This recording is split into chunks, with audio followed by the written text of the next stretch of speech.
salam kenal ya Bu Dewi ya. Saya Ibu Suryati dari SD Kapuk 11 Pagi. Mohon izin untuk melakukan wawancara mengenai dilema etika. Tugas dari guru penggerak saya Bu Dewi. Iya, monggo Bu Yeti. Terima kasih ya Bu atas berkenannya. Baik Ibu, saya akan bertanya untuk 8 pertanyaan. Baik. Yang pertama, selama Ibu memimpin menjadi kepala sekolah, Ibu bisa nggak mengidentifikasi kasus-kasus yang merupakan dilema etika atau rujukan moral? Ya, baik Bu Yeti. Ini kalau saya identifikasi itu diantaranya tadi ada apa yang namanya kalau misalnya ada etika berbusana ya.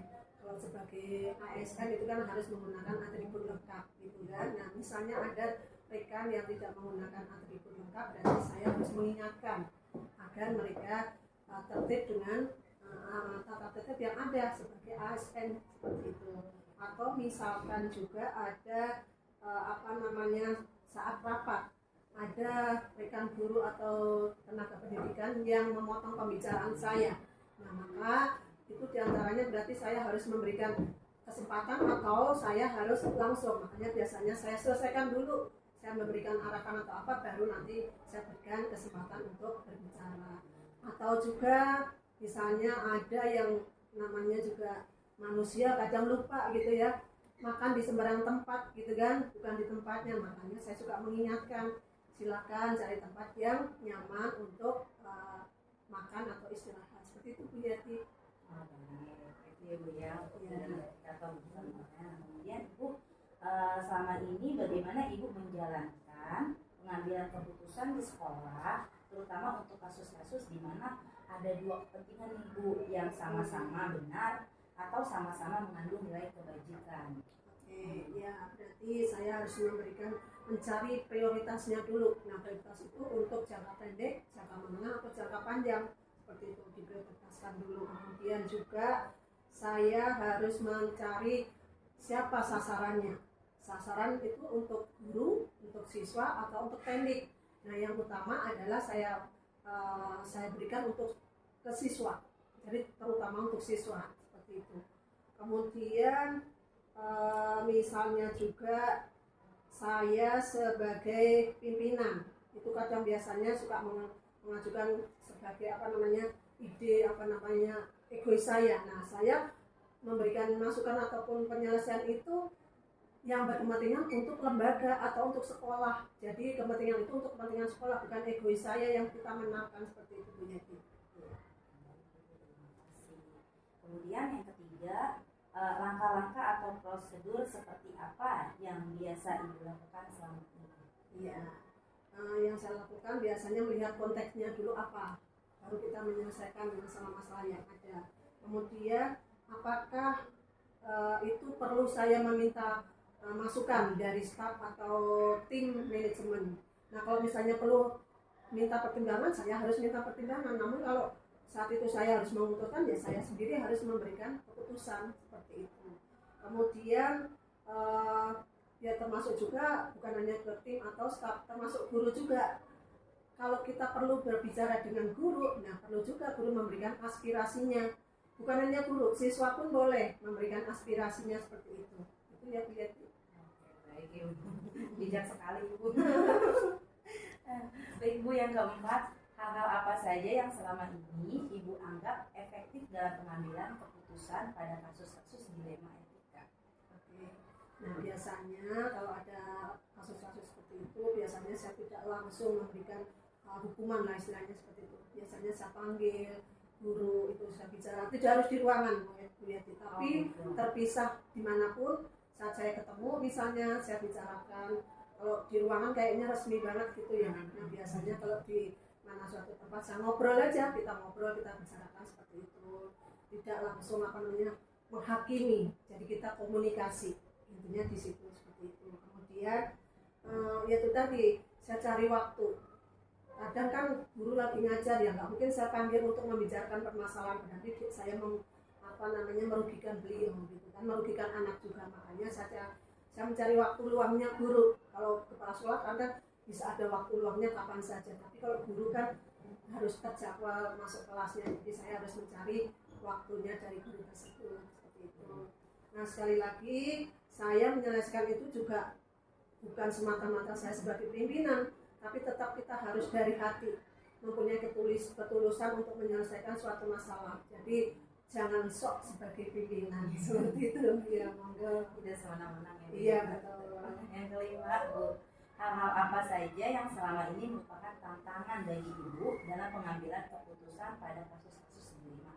Oke, nah kadang yang menjadi suka mencari keputusan atau mengambil keputusan itu suka nggak enak, nah rasa nggak enak atau pekewoh kata orang Jawa. Nah itu kan jadi kadang suka menghalangi kan rasa nggak enak seperti itu. Nah, namun ya tetap harus kita bijak menyelesaikan suatu permasalahan, atau kadang dengan orang yang kita percaya. Nah kadang kan kita dengan orang yang kita percaya nggak enak, bagaimanapun dia yang kita percaya. Tapi kalau saya, walaupun siapapun yang kita percaya, tetap dia harus memberikan keputusan yang sama seperti itu. Nah mungkin juga ada pegawai atau guru yang menjadi titipan dari atasan misalnya. Nah itu biasanya saya tetap memperlakukannya sama. Karena apa? Kalau nanti ada pengkotak-kotakan, nanti pasti ada berita-berita yang tidak menyenangkan seperti itu. Jadi untuk mengambil keputusan ya siapapun sama. Nah, caranya seperti itu. Yang keenam, apakah Ibu memiliki sebuah tata cara atau jadwal tertentu dalam sebuah penyelesaian kasus di lingkungan pendidikan? Apakah Ibu langsung menyelesaikan di tempat atau memilih sebuah jadwal untuk menyelesaikannya? Bentuk atau prosedur seperti apa yang Ibu gunakan? Oke, kalau jadwal saya tidak mempunyai jadwal yang tetap gitu ya, tata caranya tidak harus saat itu langsung ini tidak juga, karena permasalahan kan tidak bisa dijadwalkan. Jadi makanya kalau ada masalah ya kita lihat dulu permasalahannya. Jadi itu pun kalau misalnya saat itu lagi emosi misalnya, tidak bisa langsung saat itu juga. Makanya kita harus mencari waktu, mencari tempat ya untuk menyelesaikan suatu masalah, sehingga kalau permasalahan yang ada itu cairnya itu dengan enak, bukan terpaksa gitu kan. Jadi semuanya bisa enak antara kepala sekolah, antara guru juga seperti itu. Yang ketujuh, Bu, adakah seseorang atau faktor-faktor apa yang selama ini mempermudah atau membantu Ibu dalam pengambilan keputusan dalam kasus-kasus di lingkungan? Oke, itu diantaranya ya kebersihan dari tingkah laku saya, dari perilaku yang saya lakukan itu harus bersih, perbuatan juga seperti itu. Nah kemudian juga tadi yang saya sampaikan itu harus tulus ya, tulus kepada mereka, kepada sahabat, kepada teman-teman semuanya. Jadi bukan kita merasa tapi sebagai pimpinan harus begini, harus begitu, tidak juga. Kita harus tulus memberikan masukan gitu, dan kita harus memberikan contoh juga, Bu Yeti.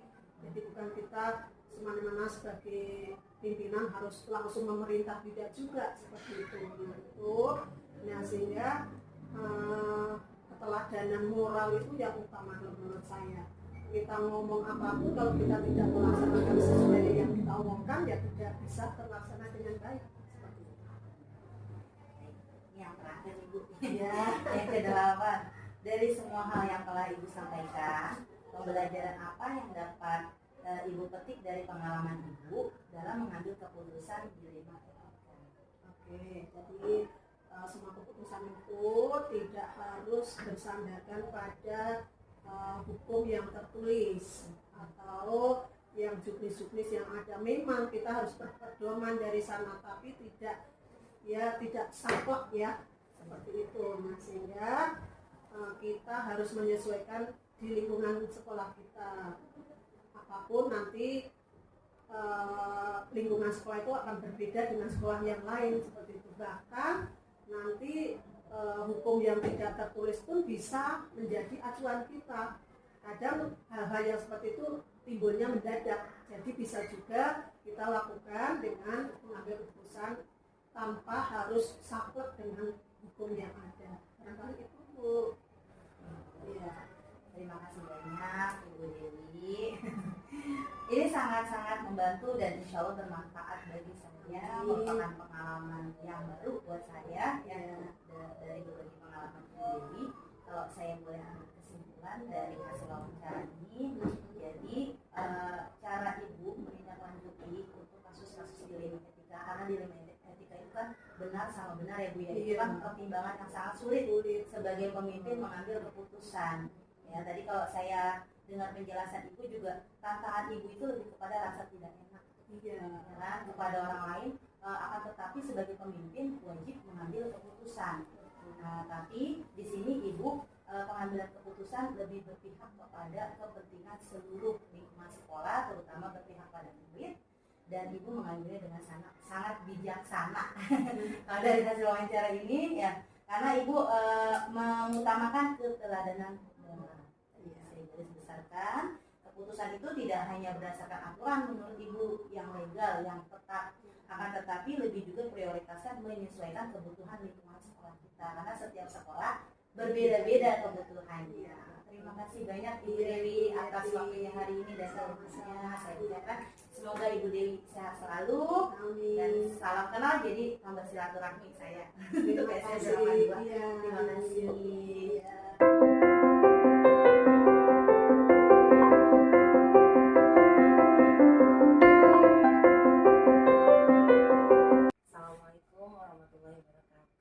Waalaikumsalam warahmatullahi wabarakatuh. Terima kasih atas waktu dan kesempatan yang telah Ibu berikan untuk saya. Hari ini saya mohon izin Ibu Yulita, saya mau mewawancara Ibu mengenai tugas saya, tugas CGP saya di modul 3.1 tentang dilema etika. Saya akan memberikan 8 pertanyaan kepada Ibu, mohon dijawab dengan senang hati. Insya Allah akan Ibu jawab dengan senang hati dan mudah-mudahan jawabannya sesuai ya dengan pertanyaan yang akan yang Bu Yeti sampaikan. Mulai ya Bu ya. Nah, selama ini bagaimana Ibu dapat mengidentifikasi kasus-kasus yang merupakan itu dilema etika atau bujukan moral? Terima kasih Bu Yeti. Sebagai seorang kepala sekolah, pemimpin di sekolah, instansi pendidikan, pasti ada banyak kasus ya yang akan Ibu hadapi, baik itu kasus yang kedua-duanya benar tetapi saling bertentangan, atau yang disebut dengan dilema etika, ataupun kasus yang salah satunya benar dan lainnya salah. Kedua kasus tersebut itu dapat diidentifikasikan dengan benar agar tidak ada kesalahan yang dalam Ibu mengambil keputusan. Cara Ibu untuk mengidentifikasi itu adalah dengan memahami masing-masing kasus. Apakah kasus itu termasuk kasus dilema yang benar-benar harus Ibu pertimbangkan pengambilan keputusannya karena itu benar-benar urgent, ataukah tidak terlalu penting yang harus Ibu ambil gitu.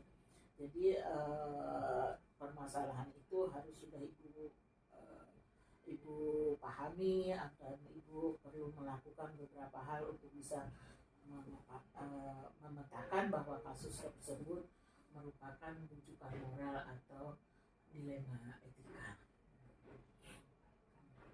Oke, baik Ibu, selama ini bagaimana Ibu menjalankan pengambilan keputusan di sekolah, terutama untuk kasus-kasus di mana ada dua kepentingan ya Bu ya, yang sama-sama benar atau sama-sama mengandung nilai kebajikan. Itu kan pasti tentunya bingung ya Bu ya mengambil keputusan tersebut. Bagaimana Ibu melakukan hal tersebut? Untuk kasus dilema etika, Ibu tuh akan mempertimbangkan kedua hal yang sama-sama benar ya, membentuk faktor apa atau pihak mana, apakah kepentingan perorangan atau kepentingan untuk semua, terus apakah mengandung nilai kebenaran atau kesetiaan, ataukah ada rasa keadilan di situ, ataukah belas kasih, ataukah itu berdampak untuk saat ini atau seterusnya. Faktor ya, beberapa faktor. Yang ketiga, langkah-langkah atau prosedur seperti apa yang biasa Ibu lakukan selama ini?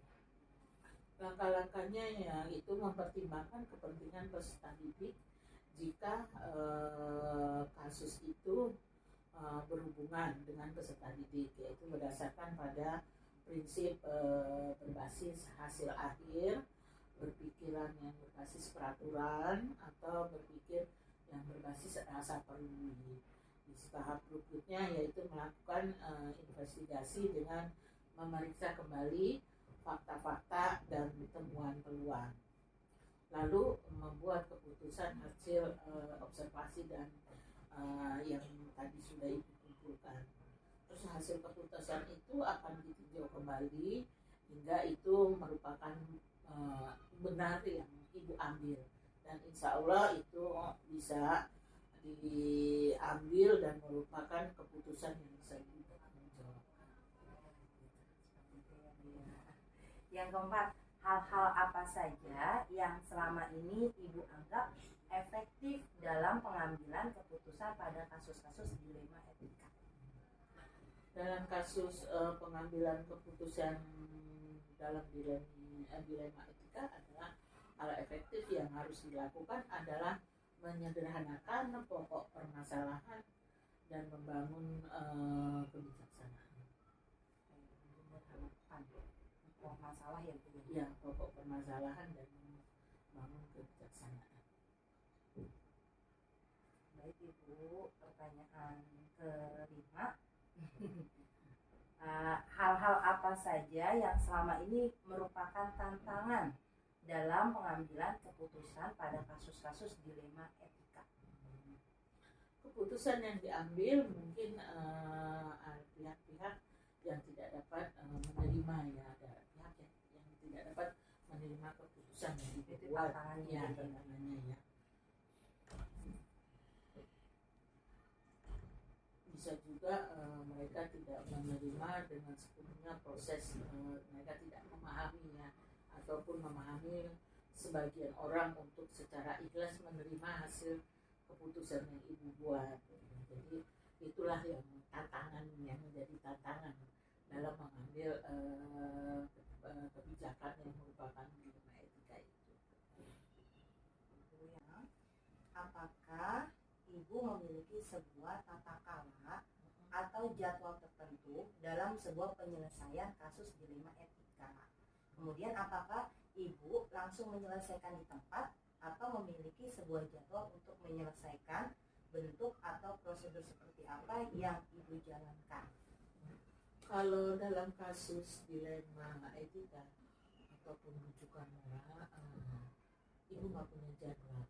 Tapi di mana kita lihat apakah dilema etika itu harus benar cepat dilaksanakan atau masih bisa menunggu gitu ya.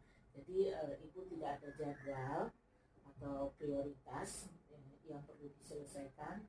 Jadi tinggal dilihat manakah kasus itu penting atau tidak untuk diselesaikan secepatnya. Dan yang penting berarti ya Ibu harus menyelesaikan secepatnya, jadi tercipta lingkungan sekolah yang sehat, kondusif, nyaman buat masyarakat sekolah kita untuk belajar.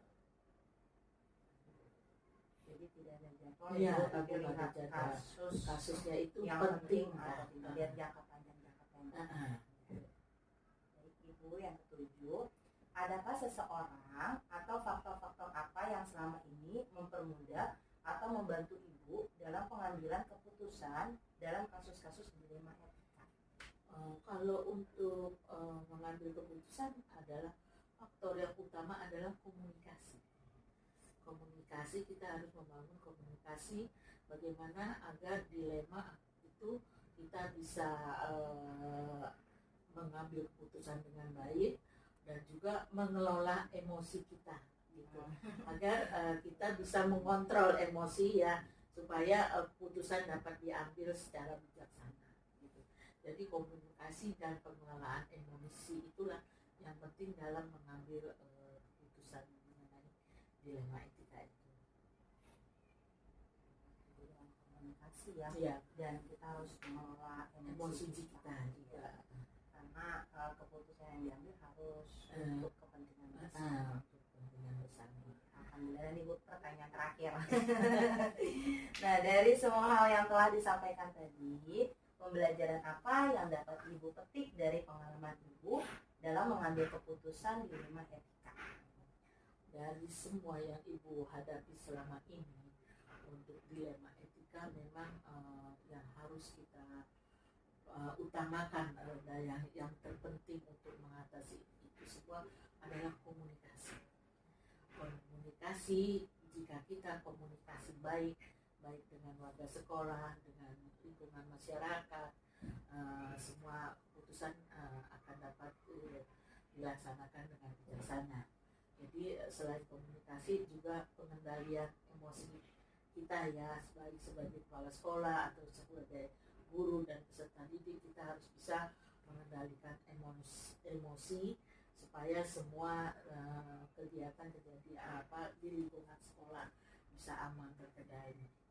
Jadi komunikasi dan pengendalian emosi itulah hal terbaik yang Ibu laksanakan pada saat kita menghadapi dilema etika ataupun bujukan-bujukan moral.